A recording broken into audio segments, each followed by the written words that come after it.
Doncs Maria, quin vi ens has portat avui? Què ens has portat avui? Doncs mira, avui ja que hem fet un postre dolcet, que el Queco ens ha preparat un postre ben dolcet i ben bo, doncs hem decidit portar un vinet dolç. És un Pedro Ximénez de Màlaga Virgen, de la zona de Màlaga.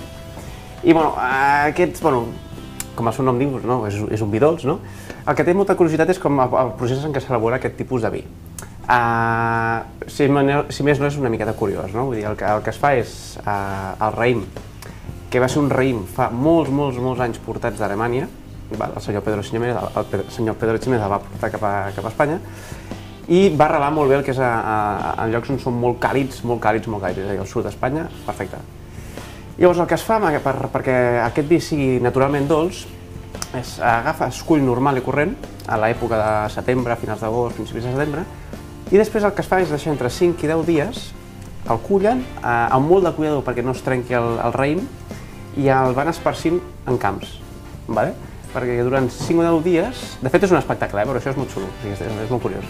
I llavors, ho has vist, no? Sí, fa una miqueta calor, però perquè setembre allà baix apreta, però això es tracta. Llavors el que s'aconsegueix amb aquests 5 o 10 dies, deixant el raïm que prengui el sol, és evaporar l'aigua i concentrar molt més el que és el suc del raïm.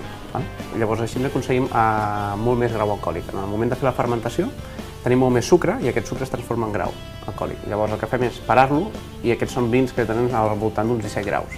És a dir que també, quan ens el anem a prendre, ja l'ampolla és de 50, ja per començar, això ja ens indica alguna cosa. Llavors és per anar amb cuidado, sí. Però és un vi que ens lligarà molt bé amb el tema del Coulant Jo Crec, perquè ens aporta aromes atorrats. També lligarà molt bé amb la cervesa que ens ha presentat abans l'Eduard. Aquests torrats els anirem, des del principi fins al final, els acabem anant enganxant.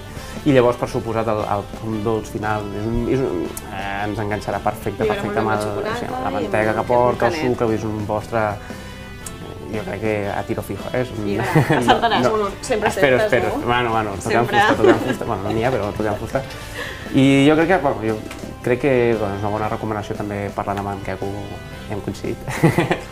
Tot i que no ha sigut de la terra, que això ha sigut d'aquí, però creiem que agradarà. Després ho tastarem. I tant. I recordem a casa que us poden trobar a les xarxes socials de Facebook i de Twitter per qualsevol dubte que tinguin, i també si van de part del nostre programa de Cuina de Prop, també tindran un descompte, no? Sí, en tots els productes que hem anat traient al llarg dels programes. Molt bé, doncs moltes gràcies, Maria. A vosaltres.